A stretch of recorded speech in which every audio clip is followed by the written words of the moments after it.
Panibago tayong reaksyon sa may lokal ulit, sa may Marikina. Talo si talo si Kimbo dito sa kalaban niyang si itong kalaban niyang si Teodoro, yung asawa nitong si Marcy Teodoro na yun ang tumatakbo ngayon na mayor. So natalo ni Teodoro itong si Kimbo. Bali nagpalit lang to siya ng mga posisyon, no? Kasi itong si Kimbo, dating congresswoman ay pinalitan sa kanyang asawang si Miro Kimbo. At itong si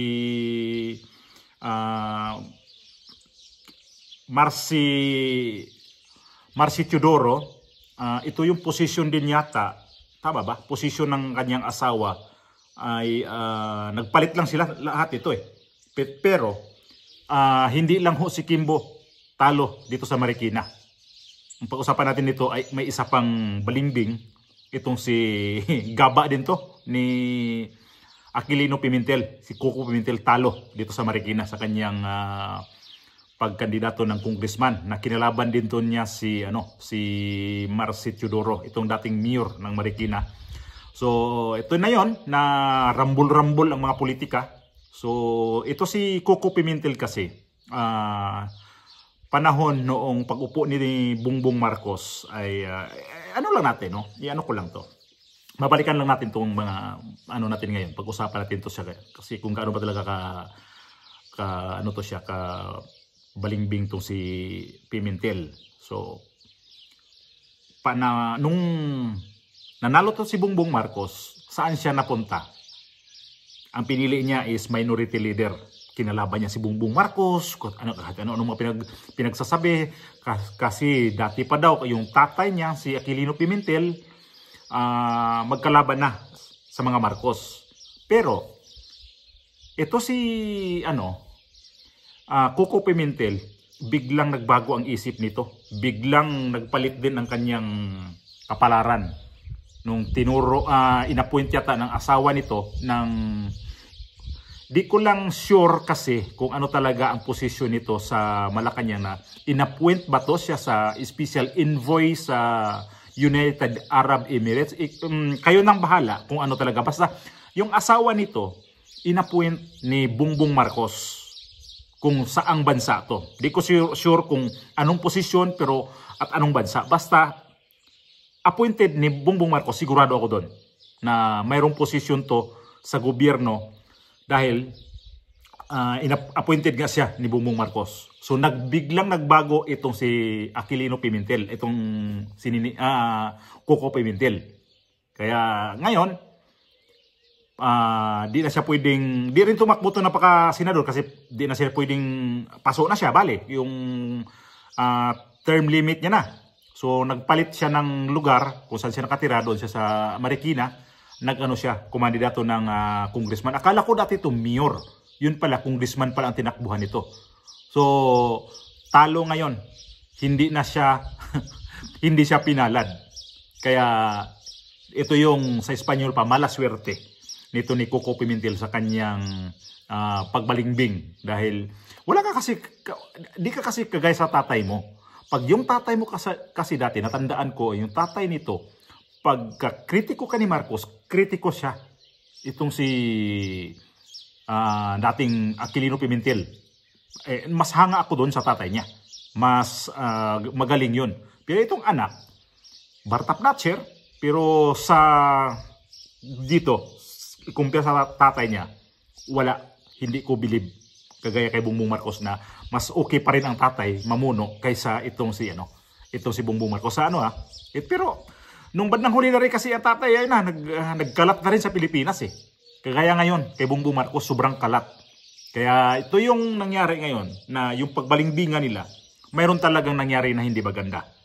Kasi nagkaroon dito ng konflikto, yung pag-conflict nila ni dating Pangulong Duterte, dahil sa PDP laban na parang naghilahan sila kung sino ho yung pwedeng talagang may-ari sa PDP laban. Kasi kiniklaim ni Aquilino Pimentel, ni Coco Pimentel na founder ang tatay niya sa PDP laban. Kaya ang ginawa niya, nagkaso to sila. At itong kaso ngayon sa PDP laban, Faction Pimentel, Faction Duterte nasa Supreme Court. Di ko alam kung ano na ang estado nito kasi hanggang ngayon wala pa namang nilabas ang Supreme Court nito kung sino talaga ang pwedeng mamahala dito sa PDP Laban. Kasi ito yun ang dahilan din ni Coco Pimentel na hindi siya sumama tuluyan kay dating Pangulong Duterte sapagkat ang PDP Laban ay ikiniklaim talaga niya sa kanya daw yan. Kasi siya ang anak ng founder niyan na itong si Aquilino Pimentel dati. So, although parehas lang may mga reason dito pero ang ginawa nito ay ang faction niya ngayon parang abandonan niya. Abandonado siya. Ang PDP Laban na yun kay dating Pangulong Duterte, ito ngayon yung may mga hindi lang kumpleto ang tumatakbo dyan kasi wala na masyadong lokal ang PDP Laban kasi nga naglipatan Ito yung nagiging issue nila noon. So ito si Pimentel, wala na ano na to siya, na tuluyan talagang tapos na ang kanyang karera dito. Di ko lang alam, by 2028, baka tatakbo na naman ito ng senador. Tingnan natin kung ano talaga ang plano naman ito. At isa pa pag-usapan natin dito, itong sa Laguna na tumakbong gobernador, itong si Dan Fernandez, talo din. Wala din, di rin pinalad. Kumain din siya ng mga bunbon. Likabok din ang kinain ito ngayong eleksyon na to. Wala din siya. Hindi lang siya umubra dito kay Sol Aragones dito sa Laguna. Talo siya kay Sol Aragones at pangatlo lang siya. Yata hindi ko sure pero hanapin ko yung yung sa Laguna. So pangatlo, yun lang yung niya, standing hanggang pangatlo. Yun lang yung gaba nyo dati. At isa pang natalo, itong si Bini Abante, 6th District of Manila. Natalo siya ngayon dito sa kalaban niya sa politika. Ito yung matinding bangayan nila ni BP Inday Sara noong si BP Inday Sara nasa Maynila nung nakaraang kampanya nila ni Isko Moreno at sumagot nga to na pinagdasal na lang daw niya si VP Inday Sara. Ngayon, ikaw pala ngayon ang tagilid na. Hindi ka na makabalik niyan. Ganyan na yung yung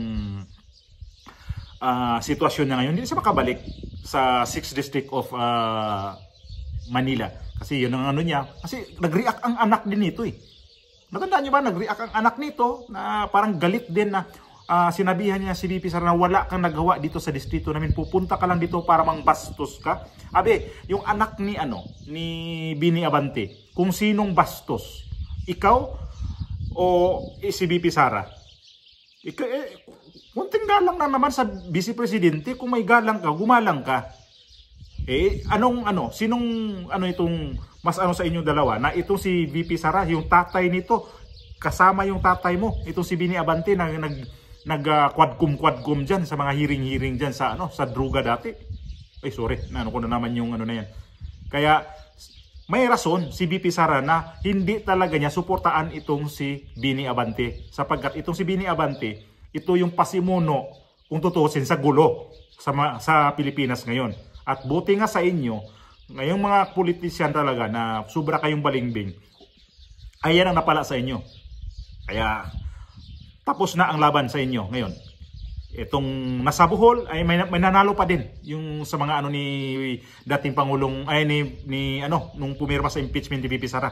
Although solid yata sa tatlo pa rin ang nananalong mga congressman dyan na nanalo sa itong eleksyon na to.